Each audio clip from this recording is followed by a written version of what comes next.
إن الحمد لله نحمده ونستعينه ونستغفره ونعوذ بالله من شرور أنفسنا ومن سيئات أعمالنا من يهده الله فلا مضل له ومن يضلل فلا هادي له وأشهد أن لا إله إلا الله وأشهد أن محمدا عبده ورسوله رب اشرح لي صدري ويسر لي أمري واحلل عقدة من لساني يفقهوا قولي رب زدنی علما آمین یا رب العالمین۔ ہر قسم کی تعریف اور شکر اللہ رب العزت کے لیے لائق اور زیبا ہے، جو ساری کائنات کا ایک و تنہا خالق، مالک، مربی اور منتظم ہے۔ درود و سلام ہو انبیاء اکرام پر، خصوصاً نبی مکرم رحمت للعالمین امام الانبیاء محمد رسول اللہ صلی اللہ علیہ وسلم پر، جنہیں انس اور جن کی رشد و ہدایت کے لیے مبعوث فرمایا گیا۔ اللہم صلی علی محمد وعلی آل محمد کما صلیت علی ابراہیم وعلی آل ابراہیم انکا حمید مجید۔ اللہم بارک علی محمد وعلی آل محمد کما بارکت علی ابراہیم وعلی آل ابراہیم انکا حمید مجید۔ معزز سامعین اکرام، آج انشاءاللہ کتاب التوحید کا باب نمبر 15 ہم پڑھیں گے، فرشتوں پر اللہ تعالیٰ کی وحی کا خوف۔ توحید میں، کتاب التوحید میں اس باب کو کیوں لایا گیا؟ توحید سے اس کا کیا تعلق ہے؟ فرشتے کا توحید سے کیا تعلق ہے؟ اس باب کا مطلب یہ ہے کہ لوگ اللہ کے علاوہ جن کی پرستش کرتے ہیں، جن کی عبادت کرتے ہیں، جن سے آستھا رکھتے ہیں، جن سے ہونے کا یقین رکھتے ہیں، ان میں سب سے زیادہ طاقتور، بزرگ، بڑے مرتبے والے، عظمت والے فرشتے ہیں۔ فرشتے یعنی ملائکہ ہیں، اور ملائکہ کا حال یہ ہے کہ وہ اللہ کے خوف سے لرزتے اور کانپتے رہتے ہیں۔ فرشتوں کی اللہ کے سامنے عاجزی، انکساری، بے بسی اور خوف کا ذکر اس باب میں قرآن و حدیث کی روشنی میں بیان کیا جائے گا، کیونکہ لوگ مشرکین جن کی عبادت کرتے ہیں ان میں فرشتے بھی شامل ہیں۔ آپ دیکھیں گے بعض دفعہ جیسے یہودی اور نصرانی اپنے گرجا گھر میں عورتوں کی بت رکھتے ہیں، عورتوں کے، اور یہ کہتے ہیں کہ یہ اللہ کی بیٹیاں ہیں اور یہ فرشتے ہیں۔ استغفر۔ تو فرشتوں کو مؤنث کہتے ہیں، عورتیں کہتے ہیں، اور اللہ کی بیٹی کہتے ہیں۔ اس کا ذکر اللہ نے قرآن میں بھی کیا۔ مشرکین مکہ بھی، اور بھی جو آج کے مشرک ہیں، وہ بھی فرشتوں کو اپنا حاجت روا اور مشکل کشا سمجھتے ہیں۔ وہ کئی دفعہ تعویذوں کے اندر لکھ کر کے باندھتے ہیں جبرائیل، میکائیل اور اسرافیل علیہ السلام کا نام۔ کبھی گاڑیوں میں وہ باندھ لگاتے ہیں اور گاڑیوں کے اوپر نام لکھتے ہیں جبرائیل، اور عقیدہ یہ ہوتا ہے کہ جب کوئی ایکسیڈنٹ ہونے والا ہوگا تو جبرائیل علیہ السلام بچا لیں گے۔ جبکہ جبرائیل علیہ السلام اور فرشتے، اس تعلق سے سب سے اہم آج کی کلاس کے میں جو بات رکھنی ہے وہ سورہ تحریم میں اللہ سبحانہ تعالیٰ نے فرمایا، سورہ تحریم آیت نمبر 6، اور اللہ تعالیٰ کے حکم کے نافرمانی نہیں کرتے اور وہ وہی کرتے ہیں جس کا انہیں حکم دیا جاتا ہے۔ تو فرشتے بہت طاقتور ہیں، اللہ نے بہت صلاحیتیں فرشتوں کو الگ دی ہے، جیسے ہر مخلوق کو الگ الگ صلاحیتیں دی ہیں۔ مچھلی پانی کے اندر فل ٹائم رہ سکتی ہے، ہم نہیں رہ سکتے۔ پرندے فضاؤں میں اڑ سکتے ہیں، ہم نہیں اڑ سکتے۔ جنات اپنی شکلیں بدل سکتے ہیں، ہم نہیں بدل سکتے۔ اسی طریقے سے کئی فضیلتیں انسان کو دی گئی ہے جو دوسری مخلوق کو نہیں دی گئی۔ جیسے اللہ رب العزت انسان کو کلام دیا، اپنے کلام سے نوازا، رحمت للعالمین امام الانبیاء دیا، اور بھی کئی فضیلتیں ایسی ہیں جس کی بنیاد پر انسان سب سے افضل و اعلیٰ ہوا، یعنی علم اس کو عطا کیا، اپنی وحی کا علم اس کو عطا کیا۔ تو اسی طریقے سے کچھ فضیلتیں جناتوں کو اللہ رب العزت نے ایسی دی ہے جو انسان کو نہیں دی۔ تو فرشتوں کے تعلق سے دو چیزیں آج ہم دو طرح سے ہم اس کو سمجھیں گے، دو زاویے سے، دو اینگل سے۔ جس طریقے سے انبیاء علیہ السلام کے تعلق سے انبیاء پر ہمیں ایمان لانا ہے، جیسے کہ کل کے جو باب میں بات گزری تھی کہ ہم نبی کریم صلی اللہ علیہ وسلم کا مقام و مرتبہ سب سے اعلیٰ اور عرفہ ہے۔ تو ایمان لانے کا مطلب کیا ہے؟ اور یہ ایمان کے حصے میں سے ہے فرشتوں پر ایمان لانا، ایمان کی بنیاد میں سے ہے۔ ایمان کی بنیاد 6 ہے، اس میں سے پہلا اللہ پر ایمان، یعنی اللہ کی وحدانیت پر ایمان، اللہ کے ایک ہونے پر۔ دوسرا فرشتوں پر ایمان۔ تیسرا کتابوں پر ایمان، انبیاء پر ایمان، مرنے کے بعد کی زندگی پہ ایمان، تقدیر پر ایمان، کتابوں پر ایمان۔ تو اللہ پر ایمان کا مطلب یہ کہ اللہ کے غیر کا انکار کیا جائے اور صرف اللہ کی اثبات اور نفی دونوں اس میں شامل ہو، توحید پر ایمان لانا ہے۔ فرشتوں پہ ایمان کا کیا مطلب ہے، اور نبی پر ایمان کا، کتابوں پر ایمان کا کیا مطلب ہے، اسے بھی ہمیں جاننا ضروری ہو۔ تو نبیوں پر ایمان کا مطلب یہ ہے کہ نبی اللہ رب العزت کی طرف سے منتخب کیے ہوئے وہ پیغمبر ہیں جو اللہ کا پیغام ہم تک پہنچاتے ہیں، اور نبی سے یعنی نبی مکرم رحمت للعالمین امام الانبیاء محمد رسول اللہ صلی اللہ علیہ وسلم سے ہم اپنی ذات جان سے بھی زیادہ محبت کریں، اپنے اہل و عیال اور ہر چیز سے زیادہ محبت کریں۔ ایمان کا یہ تقاضا ہے کہ ہر چیز سے زیادہ آپ سے محبت کریں، آپ کی تعظیم کریں اور رسول اللہ صلی اللہ علیہ وسلم کی اطاعت کریں۔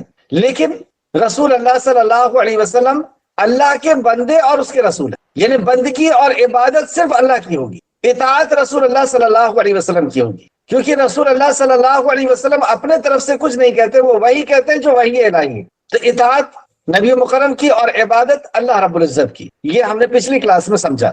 آج ہم سمجھیں گے کہ فرشتوں پر ایمان کا کیا مطلب ہے۔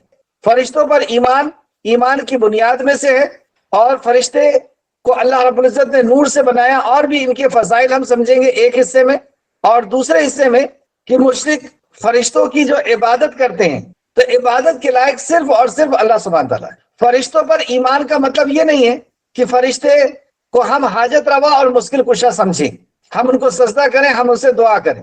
اسی طریقے سے نبی پر ایمان کا مطلب یہ نہیں ہے کہ نبی کو اللہ کا بیٹا مانیں یا اللہ کے جیسا سمجھیں، یا یہ کہیں کہ اللہ کے نور سے نور ہے۔ اللہ رب العزت نے کہا قل هو اللہ احد اللہ الصمد لم یلد ولم یولد، قل هو اللہ احد، اللہ ایک ہے، اللہ الصمد وہ بے نیاز ہے، اسے کسی چیز کی ضرورت نہیں، لم یلد ولم یولد، نہ اس نے کسی کو جنا ہے نہ وہ کسی سے جنا گیا ہے، یعنی نہ اس کا کوئی باپ ہے نہ بیٹا ہے، نہ اس سے کوئی نکلا ہے۔ اگر کوئی بڑے پتھر سے چھوٹا پتھر نکلے گا تو کیا کہلائے گا؟ پتھر کہلائے گا، چھوٹا پتھر کہلائے گا۔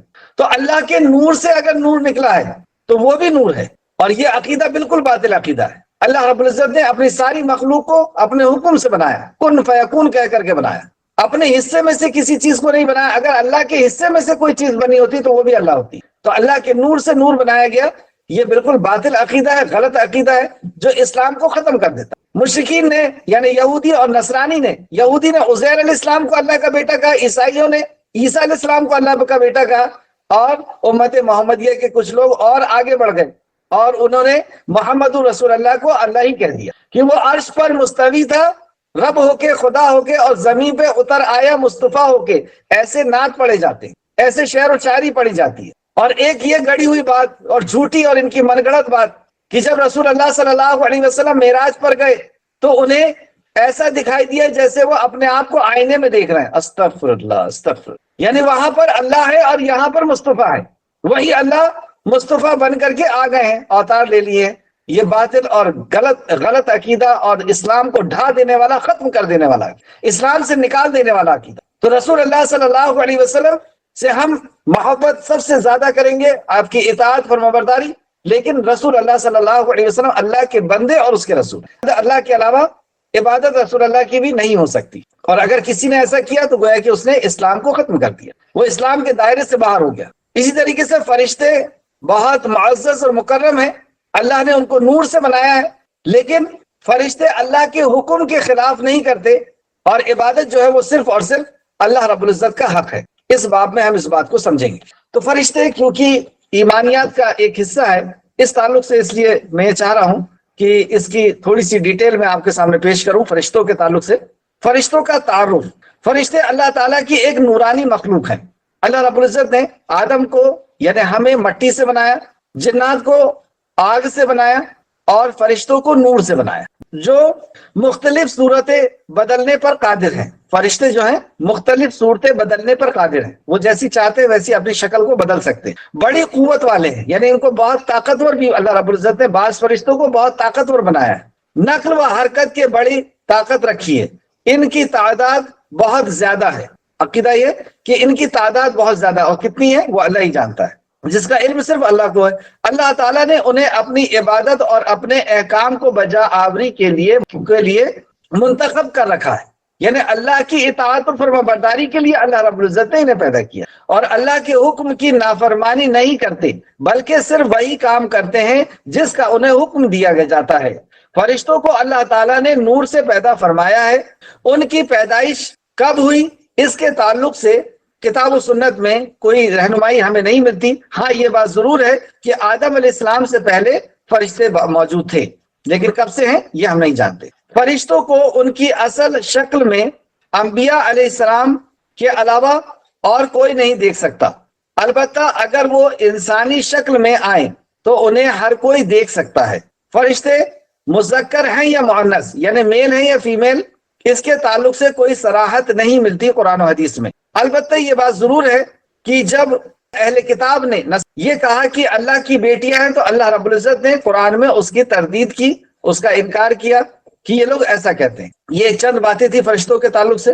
فرشتوں کی صفات، نمبر 1، فرشتوں میں جبرائیل علیہ السلام فرشتوں کے سردار ہیں، اور سردار کے لیے اللہ رب العزت نے جس کام کو مقرر کیا ہے وہ کام سب سے عظیم کام جو انسانیت کے سرداروں کو بھی دیا گیا، انسانیتوں کے سردار انبیاء علیہ السلام، اور انہیں جو کام دیا گیا کہ اللہ کا پیغام اللہ کے بندوں تک پہنچائیں، تو جبرائیل علیہ السلام جو فرشتوں کے سردار ہیں ان کو بھی یہی عظیم کام دیا گیا کہ اللہ کے پیغام کو اللہ کے نبیوں تک پہنچائیں۔ تو جبرائیل علیہ السلام کا وصف بیان کرتے ہوئے اللہ تعالیٰ ارشاد فرماتا ہے سورہ تکویر آیت نمبر 20، جو قوت والا ہے، عرش والے اللہ کے نزدیک بلند مرتبہ ہے۔ تو اللہ رب العزت کے نزدیک جبرائیل علیہ السلام کا مقام و مرتبہ بہت ہے۔ اس تعلق سے اور بھی بہت سی آیتیں ہیں، وقت کی قلت کی وجہ سے ہر موضوع پہ میں صرف ایک آیت آپ کے سامنے رکھوں گا، ورنہ ہم یہ بھی جانتے ہیں کہ نبی کریم صلی اللہ علیہ وسلم کے سامنے یہودی آئے اور کہا کہ یہ کچھ سوال ہیں جن کا جواب صرف نبی دے سکتے ہیں، اگر آپ نبی ہیں تو ہمارے ان سوالوں کا جواب دے دیجئے۔ تو انہوں نے 5 سوال کیے اور رسول اللہ نے کہا کہ کیا میں ان سوالوں کا جواب دے دوں گا تو تم مجھ پر ایمان لے آؤ گے؟ تو کہا کہ ہاں لا لیں گے۔ رسول اللہ صلی اللہ علیہ وسلم نے 5 سوالوں کے جواب دیے، اور اس کے بعد وہ یہودی کہتے ہیں کہ یہ بتاؤ کہ یہ وحی لے کے کون آتے ہیں؟ تو رسول اللہ نے کہا کہ جبرائیل لے کر کے آتے ہیں جو ہر نبی پہ لے کے آتے تھے۔ تو کہا کہ وہ تو ہمارے دشمن ہیں، وہ تو ہمارے دشمن ہیں کیونکہ وہی ہمارے پر عذاب لے کر کے آتے ہیں، ہاں اگر میکائیل لے کر کے آتے تو اور بات تھی۔ اللہ رب العزت نے فوراً وہی نازل کیا کہ جو جبرائیل کا دشمن ہے وہ اللہ کا دشمن ہے۔ تو جبرائیل اسلام کا مقام و مرتبہ اللہ رب العزت کے نزدیک بہت بلند مرتبہ ہے۔ دوسرا، فرشتے بڑے بڑے جسموں والے ہوتے ہیں۔ حضرت عائشہ رضی اللہ عنہ بیان فرماتی ہیں رسول اللہ صلی اللہ علیہ وسلم نے جبرائیل کے بارے میں فرمایا کہ میں نے انہیں ان کی اصل صورت میں 2 مرتبہ دیکھا، یعنی رسول اللہ نے جبرائیل اسلام کو 2 بار ان کی اصل شکل میں دیکھا، ورنہ ہر بار رسول اللہ صلی اللہ علیہ وسلم کے سامنے وہ کسی صحابی کی شکل میں آیا کرتے تھے۔ میں نے انہیں آسمان کے اترتے ہوئے دیکھا تو ان کے جسم آسمان سے زمین تک وسیع تھا۔ اللہ، جبرائیل اسلام کا یہ عالم ہے کہ آسمان سے زمین تک ان کا جسم وسیع تھا، اتنے بڑے ہیں جبرائیل اسلام۔ مسلم شریف حدیث نمبر 177۔ اللہ، حضرت ابن مسعود رضی اللہ عنہ بیان فرماتے ہیں کہ رسول اللہ صلی اللہ علیہ وسلم نے جب جبرائیل علیہ السلام کو ان کی اصل صورت میں دیکھا تو ان کے 600 پر تھے۔ اب یہ دوسری بار آپ نے معراج پہ جب رسول اللہ صلی اللہ علیہ وسلم تشریف لے گئے تھے تو وہاں کا جب منظر آپ نے بتایا کہ بیری کے پیڑ پر سونے کے پتنگے اڑ رہے تھے یا گر رہے تھے، اور جبرائیل علیہ السلام کو میں نے دیکھا کہ انہوں نے اپنے پروں کو ہلایا تو جس میں سے مونگا اور موتی اور ہیرے اور جواہرات جھڑ رہے تھے۔ جیسے ہم دیکھتے ہیں کہ پر جب ہلاتے ہیں پرندے تو اس میں سے کچھ ڈسٹ وغیرہ گرتا ہے، لیکن جبرائیل علیہ السلام کے پروں سے مونگے موتی اور ہیرے جواہرات نکل رہے تھے، اور رسول اللہ صلی اللہ علیہ وسلم نے فرمایا کہ اس منظر کی خوبصورتی کوئی مخلوق بیان نہیں کر سکتی جو آپ نے معراج پر دیکھا تھا۔ تو اسی کا حصہ ہے حضرت ابن مسعود رضی اللہ عنہ بیان کرتے ہیں رسول اللہ صلی اللہ علیہ وسلم جب جبرائیل علیہ السلام کو ان کی اصل صورت میں دیکھا تو ان کے 600 پر تھے، پھر ہر پر افق کو گھیرے ہوئے تھا، یعنی دنیا کے کناروں کو گھیرے ہوا تھا، اور ان کے پروں سے مختلف رنگ اور قیمتی موتی گر رہے تھے۔ مسند احمد جلد نمبر 1 حدیث نمبر 395۔ تیسرا، تمام فرشتے جسامت میں یکساں نہیں ہیں، یعنی جیسا کہ سورہ فاتر آیت نمبر 1 کے اندر اللہ نے فرمایا اللہ ہی کے لیے تمام تعریفیں ہیں جو ابتدائی آسمان اور زمین کا پیدا کرنے والا ہے، اور 2 3 3 4 4 پروں والے فرشتوں کو اپنا قاصد بنانے والا ہے۔ تحقیق تو یہاں پہ پتہ چلا کہ فرشتے الگ الگ جسامت کے بھی ہوتے ہیں، کسی کو اللہ نے 2 پر والا بنایا ہے، کسی کو 4 پر والا بنایا ہے، اور جبرائیل علیہ السلام کے تعلق سے ہم نے ابھی پڑھا کہ 700 پر ہے۔ فرشتے خوبصورت ہوتے ہیں، سورہ نجم آیت نمبر 6۔ چوتھا، فرشتے معزز اور پاک باز ہیں، بے عیدن سکرتن کرامن بررہ، سورہ عبس سورہ ابسہ آیت نمبر 15-16، ایسے لکھنے والوں کے ہاتھوں میں ہیں جو معزز اور پاک باز ہیں۔ 5واں، فرشتے علم والے ہیں۔ سورہ نجم آیت نمبر 5، اسے پوری طاقت والے فرشتے نے سکھایا ہے، اسے پوری طاقت والے فرشتے نے سکھایا، یعنی علم والے ہیں۔ سورہ نجم آیت نمبر 5۔ فرشتے مؤنث ہیں یا مذکر، یعنی میل ہے فیمیل، اس کے تعلق سے بھی بات ہو چکی ہے کہ اللہ رب العزت نے اس کے تعلق سے کچھ بھی صراحت ہمیں نہیں ملتی۔ سب سے اہم بات، فرشتے اللہ کے کسی حکم کی بھی نافرمانی نہیں کرتے اور نہ ہی ان کی کوئی گناہ سرزد ہوتے ہیں، بلکہ وہ اللہ رب العزت کی اطاعت اور فرمانبرداری میں ہی اپنے وقت کو گزارتے ہیں۔ یعنی اگر کوئی بہت نیک شخص ہے اور وہ نیکی کا کوئی کام کرنے جا رہا ہے اور کوئی مصیبت اس کے سامنے آ گئی، تو فرشتے اپنی مرضی سے اس کی حمایت اور مدد نہیں کرتے۔ جب تک اللہ رب العزت کا حکم نہیں ہوتا ہے، فرشتے نیک شخص کی مدد نہیں کرتے اور نہ ہی بد شخص کی مدد کرتے ہیں۔ ہاں، جب اللہ کا حکم ہو جاتا ہے تو وہ نیک شخص ہو یا بد شخص ہو، اس کی فرشتے مدد کریں گے۔ یعنی فرشتے صرف اتنا ہی کرتے ہیں جتنا اللہ رب العزت حکم ان کو دیتا ہے۔ یعنی فرشتوں کے نام تعویذ میں لکھ لینے سے، گھر میں ٹانگ لینے سے، گاڑیوں میں لگا لینے سے فرشتے کوئی مدد کو آنے والے نہیں ہیں۔ یہ عقیدہ بتانا ہی آج کی کلاس کا مقصد ہے۔ تو سورہ تحریم آیت نمبر 6 کے اندر اللہ فرماتا ہے، اور اللہ تعالیٰ کے حکم کی نافرمانی نہیں کرتے اور وہ وہی کرتے ہیں جس کا انہیں حکم دیا جاتا ہے۔ جیسے کہ نبی کریم صلی اللہ علیہ وسلم نے جبرائیل علیہ السلام سے ایک بار کہا کہ جبرائیل، آپ بار بار کیوں نہیں آتے، آپ جلدی کیوں نہیں آتے؟ تو جبرائیل علیہ السلام نے کہا کہ ہم اللہ رب العزت کے حکم سے آتے ہیں۔ پھر اللہ رب العزت نے ایک آیت بھی نازل فرمائی۔ 9واں، فرشتے اللہ کی عبادت سے نہ تھکتے ہیں اور نہ ہی اکتاتے ہیں۔ سورہ انبیاء آیت نمبر 19-20، اور جو فرشتے اس کے پاس ہیں وہ اس کی عبادت سے نہ سرکشی کرتے ہیں اور نہ تھکتے ہیں، وہ دن رات تسبیح بیان کرتے ہیں اور ذرا سے بھی سستاتے نہیں ہیں۔ اللہ، ایسی صلاحیت اللہ رب العزت نے فرشتوں کو عطا فرمائی ہے۔ سورہ فصلت آیت نمبر 38 بھی آپ دیکھیں، اس ضمن میں فرشتوں پر ایمان کا مفہوم، فرشتوں پہ ایمان کا کیا مفہوم ہے؟ تو فرشتوں پر ایمان سے مراد کہ ان کے وجود پر پختہ اعتقاد رکھیں، یعنی ان کے ہونے پر یقین رکھیں، اور یہ کہ اللہ تعالیٰ نے انہیں نور سے پیدا کیا ہے، ان کی مختلف ڈیوٹیاں لگائی ہیں، یعنی مختلف الگ الگ کاموں کے لیے ان کو پیدا کیا گیا ہے، وہ انہیں ادا کرتے ہیں، اور اللہ تعالیٰ نے انہیں اپنے حکم کی کامل اطاعت کی پوری قوت عطا فرمائی ہے۔ یعنی اللہ کے حکم کی اطاعت کی قوت اور ہدایت اللہ رب العزت نے انہیں عطا فرمائی ہے۔ جیسے نمبر 1، فرشتوں کی تعداد بہت زیادہ ہے جس کا علم صرف اللہ تعالیٰ کو ہے۔ سورہ مدثر آیت نمبر 31 میں اللہ نے فرمایا، اور تیرے رب کے لشکروں کو اس کے سوا کوئی نہیں جانتا۔ جیسے کہ واقع معراج میں رسول اللہ صلی اللہ علیہ وسلم کو بیت المعمور کے متعلق بتایا کہ اس میں بیت المعمور یعنی فرشتوں کا بیت اللہ، فرشتوں کا قبلہ، بتایا کہ اس میں روزانہ 70,000 فرشتے عبادت کے لیے داخل ہوتے ہیں، اور جب وہ اس سے نکل جاتے ہیں تو دوبارہ ان کی کبھی باری نہیں آتی۔ اللہ، اتنے فرشتے کہ 70,000 فرشتے ایک بار داخل ہوتے ہیں اور دوبارہ ان کا نمبر پھر نہیں لگتا۔ بخاری شریف کی حدیث ہے، بخاری شریف حدیث نمبر 3207، 3207۔ حضرت ابن مسعود رضی اللہ عنہ سے مروی ایک حدیث میں ہے کہ رسول اللہ صلی اللہ علیہ وسلم نے فرمایا، اس روز جہنم کو لایا جائے گا تو اس کی 70,000 لگام ہوگی، اور ہر لگام پر 70,000 فرشتے اسے پکڑے ہوئے ہوں گے اور کھینچ رہے ہوں گے۔ یعنی ایسے غیظ اور غضب کے ساتھ، ایسے غصے کے ساتھ جہنم بھڑکائی جائے گی اور آئے گی جہنمیوں کو کھینچنے کے لیے، اور اس میں سے ایک گردن نکلے گی جو اس طریقے سے جہنمیوں کو چگے گی جس طریقے سے مرغی دانے کو چگتی ہے، اور اس کو لے کر کے جائے گی۔ یعنی اللہ کے نافرمانوں کو جہنم برداشت نہیں کرے گی، اور ان کو نگلنے کے لیے ایسی تیزی کے ساتھ جہنم حشر کے میدان کی طرف لائی جائے گی، تو اس کو کنٹرول کرنے کے لیے ایک لگام نہیں 70,000 لگامیں ہوں گی، اور ہر لگام کو کنٹرول کرے گا 70,000 فرشتے۔ ایسی خطرناک جہنم، اللہ ہم سب کی حفاظت فرمائے۔ مسلم شریف حدیث نمبر 2842، 2842۔ دوسرا، اللہ تعالیٰ کے نزدیک فرشتوں کی عظیم قدر و منزلت اور بلند مقام کا اقرار کرنا۔ سورہ انبیاء آیت نمبر 62، بلکہ وہ تو معزز عبادت گزار ہیں۔ سورہ ابسہ میں بھی فرمایا، سورہ فصلت آیت نمبر 38 میں بھی آپ دیکھیں، اور سورہ صافات آیت نمبر 1 سے 3 میں اللہ فرماتا ہے قسم ہے صف باندھنے والے فرشتوں کی، یعنی اللہ کے نزدیک یہ اعتقاد رکھنا کہ اللہ کے نزدیک فرشتے مقام و مرتبے میں اعلیٰ درجہ رکھنے والے ہیں، اور یہ اعتقاد اور یقین رکھنا ہے کہ اللہ رب العزت نے فرشتوں کی تعداد بہت زیادہ بنائی ہے، اور کتنی بنائی ہے وہ صرف اللہ ہی جانتا ہے، اور یہ یقین رکھنا ہے کہ فرشتے آگ سے بنائے گئے ہیں۔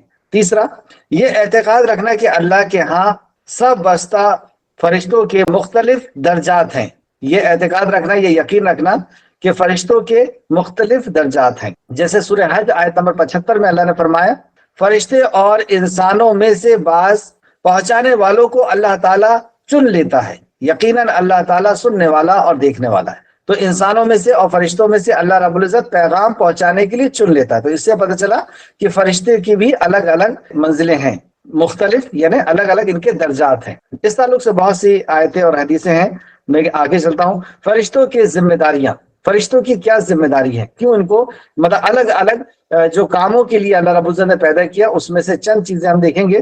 جبرائیل علیہ السلام کو اللہ تعالیٰ نے نبیوں کے پاس اپنا پیغام پہنچانے اور وہی پہنچانے کے لیے معمور کیا ہے، مقرر کیا ہے، جیسا کہ سورہ شعراء آیت نمبر 193 سے 195 تک اسے امانت دار فرشتے یعنی جبرائیل علیہ السلام لے کر آئے ہیں، نزل بروح الامین، بروح الامین۔ دوسرے، میکائیل علیہ السلام کو بارش برسانے اور نباتات وغیرہ اگانے کی ذمہ داری دی گئی ہے۔ میکائیل علیہ السلام کو بارش برسانے کی اور نباتات یعنی اگنے والی چیزوں کو اگانے کی ذمہ داری دی گئی ہے، مسند احمد جلد نمبر 1 صفحہ نمبر 274۔ تیسرا، اسرافیل علیہ السلام کو سور پھونکنے کی ذمہ داری دی گئی ہے۔ حضرت ابو سعید خدری رضی اللہ عنہ سے مروی ہے، رسول اللہ صلی اللہ علیہ وسلم نے فرمایا میں کیسے بے فکر ہو سکتا ہوں، میں کیسے بے فکر ہو سکتا ہوں، سور والا فرشتہ سور کو اپنے منہ میں لیے ہوئے، اس نے اپنی پیشانی کو جھکا کر رکھا ہے اور اپنا کان لگا کر منتظر ہے کہ کب اسے اس کے پھونکنے کا حکم دیا جائے۔ اللہ اکبر، کہ دیکھیں کیا میں کیسے بے فکر ہو سکتا ہوں، آخرت کے تعلق سے میں کیسے بے فکر ہو سکتا ہوں کہ میں جانتا ہوں کہ حضرت اسرافیل علیہ السلام سر جھکائے ہوئے، کان اللہ رب العزت کی طرف لگائے ہوئے اس انتظار میں کہ اللہ حکم دے اور میں پھونک دوں۔ ترمذی شریف حدیث نمبر 3243 اور صحیح سلسلۃ الصحیح حدیث نمبر 1079۔ روح قبض کرنے کی ذمہ داری ملک الموت کو سونپی گئی ہے۔ ملک الموت یہ ان کا نام نہیں ہے، ملک یعنی فرشتے اور موت کے فرشتے۔ سورہ سجدہ آیت نمبر 11 میں اللہ رب العزت نے فرمایا، سورہ انعام آیت نمبر 61 میں اللہ رب العزت نے اس کے تعلق سے فرمایا۔ ملک الجبال، فرشتے جبال یعنی پہاڑ کے فرشتے جو نبی کریم صلی اللہ علیہ وسلم کے پاس تشریف لائے تھے جب آپ کو طائف سے نکالا جا رہا تھا۔ اس تعلق سے آپ دیکھ سکتے ہیں بخاری شریف حدیث نمبر 3231۔ ایک فرشتہ خواتین کے رحم میں اللہ رب العزت نے اسے مقرر کیا ہے، اور جیسے جیسے بچہ پروگریس ہوتا ہے وہ اللہ رب العزت کے سامنے عرضی پیش کرتا ہے، اور پھر اللہ رب العزت اسے حکم دیتا ہے تو وہ 5 چیزیں اس پر لکھ دیتا ہے۔ اس کے تعلق سے آپ دیکھ سکتے ہیں بخاری شریف حدیث نمبر 317، بخاری شریف حدیث نمبر 317۔ کچھ فرشتوں کو اللہ کے عرش اٹھانے کی ذمہ داری دی گئی ہے، کچھ فرشتوں کو اللہ کا عرش اٹھانے کی ذمہ داری دی گئی ہے، سورہ حاقہ آیت نمبر 17۔ کچھ فرشتوں کو جنت اور جہنم کے داروغہ مقرر کیا گیا ہے، سورہ زمر آیت نمبر 73، سورہ زمر آیت نمبر 73۔ کچھ فرشتے بیت المعمور کے زیارت کرنے والے ہیں۔ بیت المعمور، بیت اللہ جو فرشتوں کا کعبہ ہے، اس کی زیارت کرنے کے لیے ان کو مقرر کیا گیا ہے، جیسے حدیث گئی کہ 70,000 فرشتے ایک بار جاتے ہیں، بخاری شریف حدیث نمبر 3207۔ کچھ فرشتے زمین میں چلتے پھرتے رہتے ہیں اور مجالس ذکر کا تلاش کرتے ہیں، جیسے ابھی ہماری جو مجلس ہے یہ اللہ کے ذکر کے لیے، اللہ کے دین کی باتوں کے لیے مقرر کی گئی ہے، تو اس کو تلاش کرتے رہتے ہیں۔ تو ہماری مجلس کو بھی فرشتے تلاش کرتے ہیں، یعنی وہ مجلس جس میں صرف اللہ رب العزت کا ذکر خیر ہوتا ہے، اللہ کے کلام کو، نبی کے فرمان کو پڑھا جاتا ہے۔ اس تعلق سے جیسا کہ حضرت ابو ہریرہ رضی اللہ عنہ سے مروی ہے کہ نبی کریم صلی اللہ علیہ وسلم نے فرمایا اللہ کے کچھ ایسے فرشتے ہیں جو راستوں میں پھرتے رہتے ہیں اور اللہ کا ذکر کرنے والے کو تلاش کرتے ہیں، اللہ کے ذکر کرنے والوں کو تلاش کرتے ہیں، پھر جہاں وہ کچھ ایسے لوگوں کو پا لیتے ہیں جو اللہ کا ذکر کر رہے ہوں تو ایک دوسرے کو آواز دیتے ہوئے اور متنبہ کرتے ہیں اور بلاتے ہیں اپنے پاس، پھر وہ پہلے آسمان تک اپنے پروں سے ان کو اوڑھ لیتے ہیں، یعنی اپنے پروں سے اس کا گھیرا لگتا ہے اور یہ گھیرا آسمان تک جاتا ہے۔ اللہ اکبر! یہ اللہ کے ذکر کی مجلس کی فضیلت ہے، اور اللہ کے ذکر کی مجلس سے مراد اللہ کے کلام کا غور و فکر کرنا، حدیث کا پڑھنا، دین کا سیکھنا سکھانا، یہ سب اس کے اندر شامل ہے۔ بخاری شریف حدیث نمبر 6408 6408۔ دو فرشتے مخلوق کے اعمال لکھنے پر مقرر کیے گئے ہیں۔ سورہ انفطار آیت نمبر 10 سے 12، انہیں کرامن اور کاتبین کہتے ہیں۔ سورہ انفطار آیت نمبر 10 سے 12، یقیناً تو پر نگران، عزت والے، لکھنے والے مقرر ہیں، تم جو کچھ کرتے ہو وہ جانتے ہیں، یعنی ہماری ہر بات کو وہ لکھتے ہیں۔ یہ دو فرشتے ہمارے یعنی ہر انسان کے اوپر مقرر ہیں، جن کو کرامن اور کاتبین کہتے ہیں۔ اور بھی دو فرشتے ہیں جو ایک سامنے اور ایک پیچھے ہوتے ہیں، جو ہماری حفاظت کے لیے مقرر ہیں۔ تو ایک انسان کے ساتھ چار فرشتے ہمہ وقت رہتے ہیں، ایک دائیں اور بائیں طرف جو کرامن اور کاتبین ہیں، صحیح اور غلط کچھ چیزوں کو لکھتے ہیں اور نیکی اور بدی کو لکھتے ہیں، اور ایک سامنے اور پیچھے فرشتے ہیں جو ہماری حفاظت کے لیے اللہ رب العزت کے حکم سے تعینات کیے ہیں، اور جب اللہ انہیں حکم دیتا تو وہ ہماری حفاظت کرتے ہیں، اور جب اللہ انہیں حکم نہیں دیتا تو وہ حفاظت نہیں کرتے، وہ اللہ کے حکم سے ہماری حفاظت کرتے ہیں۔ دو فرشتوں کی ذمہ داری قبر میں لوگوں سے سوال کرنے کی ہے، انہیں منکر اور نکیر کہا جاتا ہے۔ ابو داؤد حدیث نمبر 4753۔ کچھ فرشتے نماز جمعہ میں شرکت کرنے والوں کا انتظار کرتے ہیں۔ صحیح ترمذی حدیث نمبر 1071، یعنی جمعے کے دن فرشتے یہ انتظار کرتے رہتے ہیں، اور جب نمازی اذان کے پہلے آ جاتے ہیں تو ان کو یہ درج کرتے ہیں اپنے رجسٹر میں، اور جو لوگ اذان کے بعد آتے ہیں تو پھر یہ رجسٹر جیسے امام خطبہ دینے کے لیے ممبر پر چڑھتے ہیں تو یہ اپنے رجسٹر کو بند کر دیتے ہیں، اور یہ بھی خاموشی سے خطبہ سننے کے لیے بیٹھ جاتے ہیں۔ یعنی انٹری اسی وقت تک ہوتی ہے جب اذان کے پہلے تک کوئی شخص آتا ہے مسجد، اور اذان کے بعد اگر آتا ہے تو ان کے رجسٹر میں اس کی انٹری نہیں ہوتی۔ فرشتے جن کی رحمت کی دعا کرتے ہیں، یہ نورانی مخلوق جو پلک جھپکنے کے برابر بھی اللہ کی نافرمانی نہیں کرتی، ایسے عظیم فرشتے کچھ لوگوں کے لیے دعائیں کرتے رہتے ہیں۔ تو وہ کون خوش نصیب ہیں جن کے لیے یہ دعا کرتے ہیں، اور کون بد نصیب ہیں جن کے لیے یہ بد دعا کرتے ہیں، اس کو دیکھتے ہیں۔ فرشتے جن کے لیے رحمت کی دعا کرتے ہیں، نمبر 1، باجماعت نماز کا انتظار کرنے والوں کے لیے، باجماعت نماز کا انتظار کرنے کے لیے جو بیٹھے رہتے ہیں، انتظار کرتے ہیں، ان کے لیے جب تک جماعت کھڑی نہیں ہوتی فرشتے ان کے لیے دعا کرتے ہیں۔ اگلی صف میں نماز ادا کرنے والوں کے لیے، یہ بخاری شریف کی حدیث ہے، حدیث نمبر 647۔ اگلی صف میں نماز پڑھنے والوں کے لیے بھی فرشتے رحمت کی دعا کرتے ہیں۔ ابو داؤد صحیح ابو داؤد حدیث نمبر 664۔ صف کے دائیں جانب کھڑے ہونے والوں کے لیے، صف جب بنتی ہے تو امام کے دائیں جانب کھڑے ہونے والوں کے لیے بھی یہ دعائیں کرتے ہیں فرشتے، لیکن اس کا یہ مطلب نہیں ہے کہ سبھی لوگ دائیں طرف کھڑے ہو جائیں۔ امام کو، نبی کریم صلی اللہ علیہ وسلم کی حدیث ہے کہ امام کو بیچ میں رکھیں، تو جس کو موقع ملا وہ دائیں طرف آئے گا، اور بائیں طرف اگر کم ہو رہے ہیں تو بائیں طرف چلا جائے گا، اور جو دائیں طرف لگ گیا اس کے لیے فرشتے دعا کرتے ہیں۔ صفوں میں مل کر کھڑے ہونے والوں کے لیے، یعنی صفوں میں جگہ نہ چھوڑنے والے اور مل کر کے کھڑے ہونے والوں کے لیے بھی فرشتے دعائیں کرتے ہیں۔ صحیح ابن ماجہ حدیث نمبر 995۔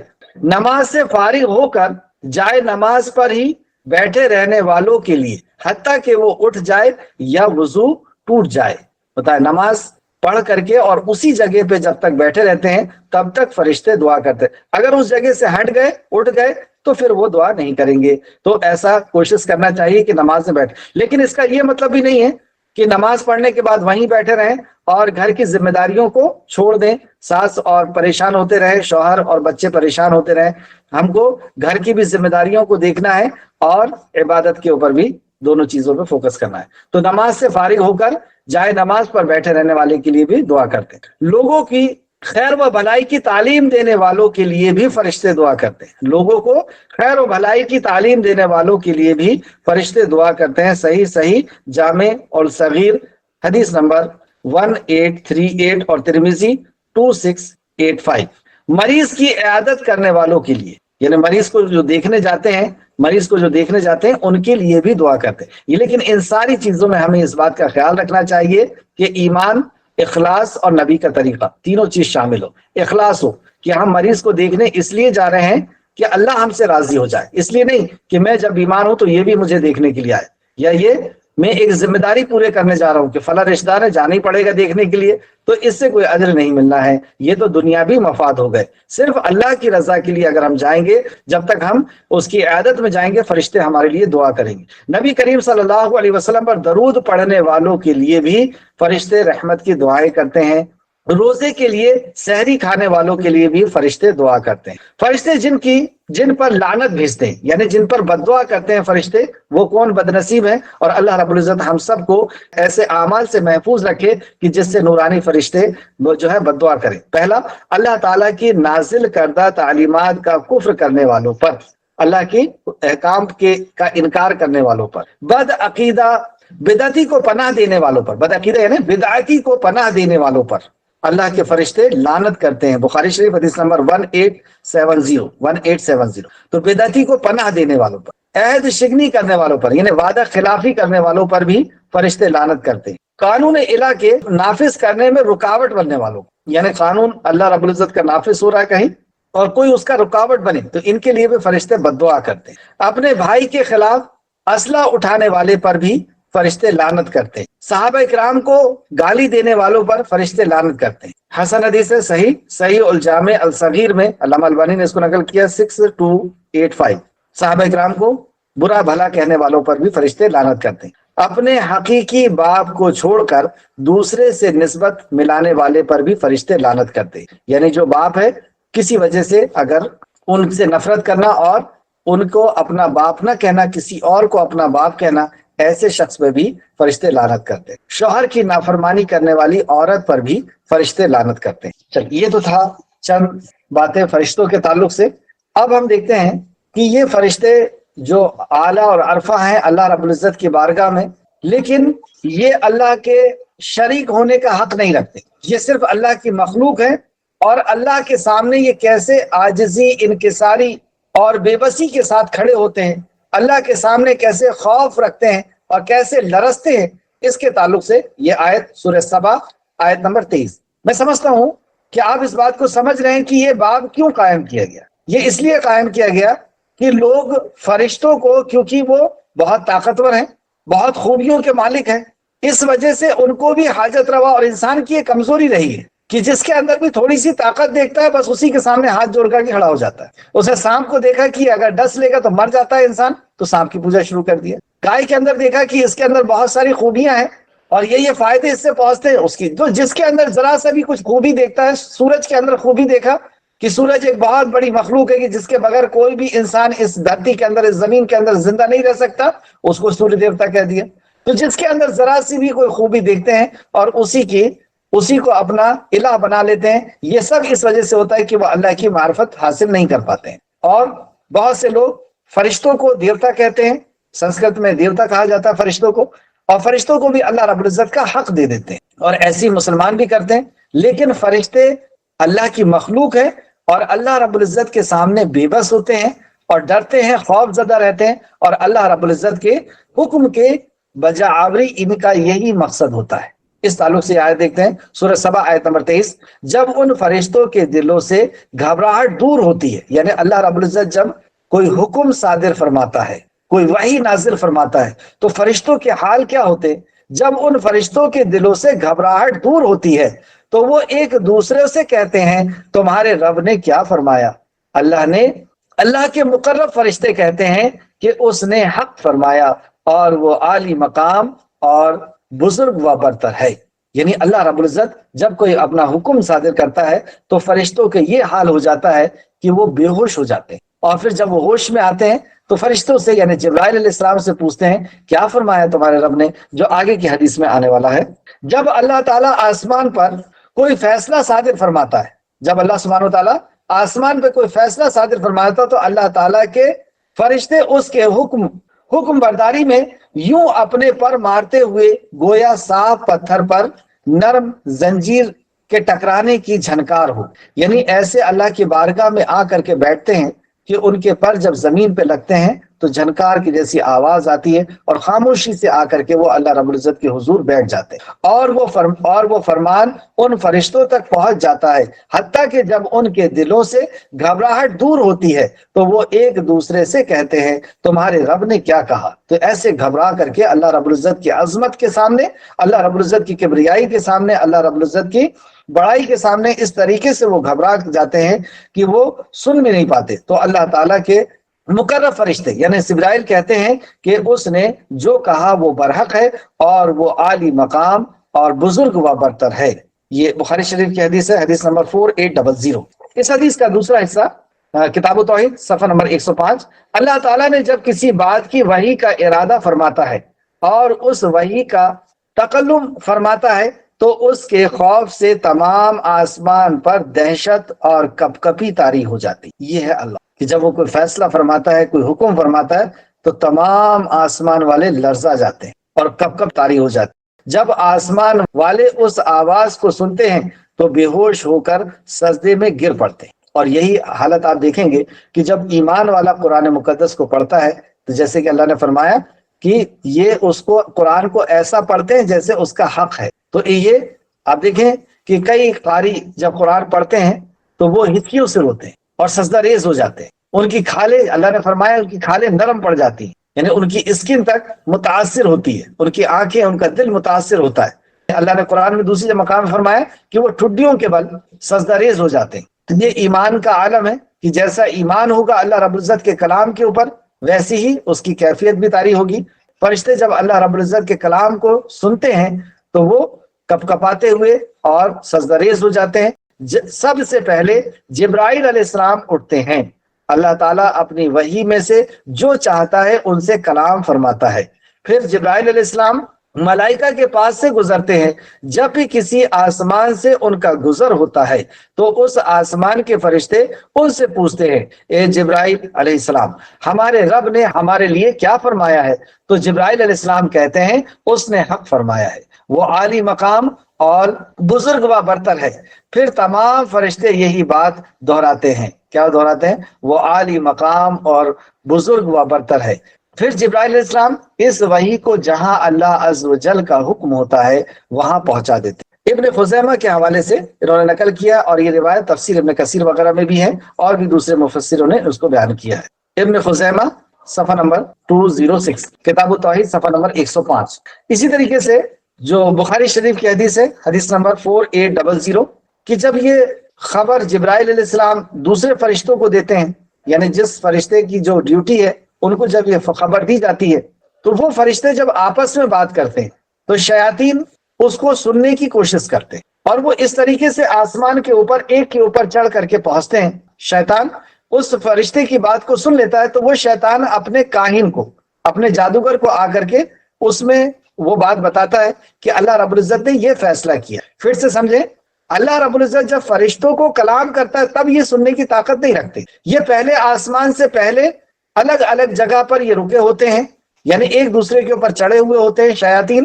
اور جب ایک فرشتہ دوسرے فرشتے سے کہتا ہے کہ آج اللہ رب العزت نے یہ حکم دیا ہے کہ دنیا کے اوپر اس طریقے کا معاملہ کرنا ہے، جیسے اگزامپل کے طور پر کہ کہیں بارش ہونی ہے، کہیں کے علاقے کو بہا کر کے لے جا لینا ہے، کہیں زمین کو پھاڑ دینا ہے، یا جو بھی حکم اللہ رب العزت کا ہوتا ہے، یہ فرشتے جب آپس میں بات کرتے ہیں تو یہ شیاطین اس کو سنتے ہیں اور سن کر کے تیزی کے ساتھ اپنے کائن کو آ کر کے بتاتے ہیں۔ ان کا پیچھا صاحب ثاقب کرتا ہے، یعنی ایک گولا آگ کا کرتا ہے، اور جب اللہ کا حکم ہوتا ہے تو یہ گولا انہیں ختم کر دیتا ہے، اور جب اللہ کا حکم نہیں ہوتا تو یہ اس خبر کو اس کاہن تک پہنچا دیتا ہے، اور وہ کاہن یعنی جوتشی اس میں ایک سے کئی بات ملا کر کے پھر اپنے لوگوں کو بتاتا ہے۔ یہ سب کرنے کی کیا ضرورت ہے؟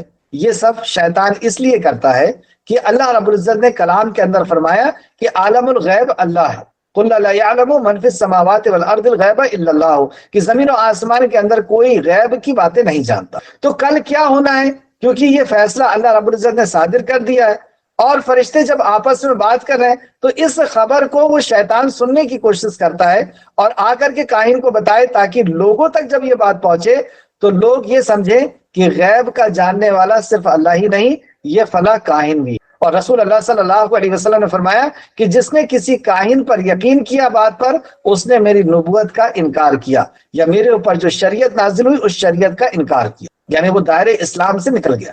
تو اس وجہ سے اسلام سے نکالنے کے لیے یا کفر کے اندر انسان کو داخل کرنے کے لیے شیاطین فرشتوں کی بات کو سنتے ہیں اور آتے ہیں۔ تو جب وہ آتے ہیں تو اللہ رب العزت کے حکم سے صاحب ثاقب ان کا پیچھا کرتا ہے، یعنی ایک آگ کا گولا ان کا پیچھا کرتا ہے اور ان کو جلا کر کے ختم کر دیتا ہے۔ یا اللہ رب العزت، کیونکہ اللہ رب العزت نے دنیا آزمائش کے لیے بنائی ہے، اللہ رب العزت نے ایک طرف تو شیاطین کو اتنی طاقت دے دی، اتنی قوت اور اتنی صلاحیت دے دی کہ وہ فرشتوں کی بات سنیں اور آ کر کے کاہن کو بتائیں، اور دوسری طرف اللہ رب العزت نے اپنے نبی کے ذریعے سے، اپنے کلام کے ذریعے سے یہ بتا دیا کہ یہ سب اس طریقے سے ہوتا ہے۔ اب اللہ آزمائش کر رہا ہے، اب اللہ ایگزام لے رہا ہے کہ کون بندہ ان کے پاس جاتا ہے اور ان کی بات پر یقین کرتا ہے، اور کون بندہ صرف اللہ کے کلام اور نبی کے فرمان پر یقین کرتا ہے۔ تو یہ بھی جو کاہن ہیں، جنات لے کر کے یعنی شیاطین لے کر کے آتے ہیں، وہ ایک بات میں کئی بات ملا کر کے اور پھر لوگوں کو بتاتے ہیں، اور اس طریقے سے لوگوں کا ایمان خراب کرتے ہیں اور یقین اللہ کی ذات سے ہٹا کر کے ان پر لگاتے ہیں۔ تو خلاصہ کلام یہ، یہاں پر یہ ہمارا باب کا اختتام ہوا۔ خلاصہ کلام یہ کہ فرشتے پر ایمان لانا یہ ایمان کی بنیاد میں سے، ایمان کی 6 بنیادیں، اس میں سے یہ بنیاد میں سے کہ ہمیں فرشتوں پر ایمان لانا ہے۔ فرشتوں پر کیا ایمان لانا ہے؟ کہ فرشتے اللہ رب العزت کی نورانی مخلوق ہیں، وہ پلک جھپکنے کے برابر بھی نافرمانی نہیں کرتے، اور وہ اللہ کے حکم سے کام کرتے ہیں۔ انہیں اللہ رب العزت نے بہت طاقت بخشی ہے، بڑے بڑے جسم عطا فرمائے ہیں، انہیں نیند اور نہیں آتی ہے، اور وہ اللہ رب العزت نے جب سے انہیں پیدا کیا ہے، جب سے وہ اپنے کام پر لگے ہوئے ہیں، اور ان کو کام کی اللہ رب العزت نے صلاحیت بھی دے رکھی ہے۔ ان کی موت آئے گی کب؟ جب قیامت قائم ہو۔ تو یہ جو چیزیں ہیں، اس طریقے سے فرشتوں پر ایمان لانا ہے، اور فرشتے اللہ کی مخلوق ہیں، وہ اپنی مرضی سے کسی کو نفع اور نقصان نہیں پہنچا سکتے۔ ہم ان کے نام کے تعویذ پہن لیں یا لٹکا لیں یا باندھ لیں یا گھروں میں چپکا دیں یا گاڑیوں میں لگا دیں، ان کے لگانے سے شرک ہوگا، کیونکہ اللہ کا حق ہم نے فرشتوں کو دے دیا۔ تو اللہ رب العزت اس شرک سے ہم سب کو محفوظ رکھے، آمین یا رب العالمین۔ السلام علیکم ورحمۃ اللہ وبرکاتہ۔